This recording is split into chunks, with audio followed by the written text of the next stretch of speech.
बिस्मिल्लाहिर्रहमानिर्रहीम। अस्सलामु अलैकुम। PTN न्यूज़ के साथ में हूँ मैं। नज़र रुख करते हैं खबरों का। पाकिस्तान की मईशत को मुकम्मल डिजिटल और जदीद हदूद पर इस्तवार करने में मशरक डिजिटल बैंक का क़याम एक संग मील साबित होगा।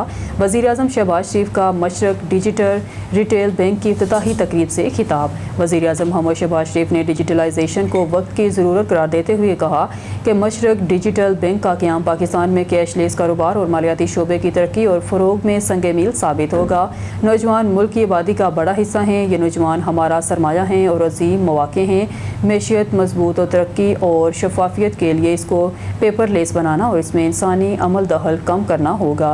इन्होंने इन हैरत का इजहार मंगल को यहाँ पाकिस्तान में मशरक डिजिटल रिटेल बैंक की इफ्तिताही तकरीब से खिताब करते हुए किया। तकरीब में वफाकी वज़ीर ख़ज़ाना मोहम्मद औरंगज़ेब, वफाकी वज़ीर मनसूबाबंदी तरक्की एहसन इकबाल, वफाकी वज़ीर पेट्रोलियम अली परवेज़ मलिक, वफाकी वज़ीर रेलवे हनीफ अब्बासी, वफाकी वज़ीर बहरी अमूर Junaid Anwar, governor state bank Jameel Ahmad और सेक्रेटरी ख़ज़ाना इमदादुल्लाह बुसाल भी मौजूद थे। वज़ीर-ए-आज़म ने कहा कि पाकिस्तान में दूसरे digital bank Mashrak digital bank का क़याम खुशाइंद अमल है।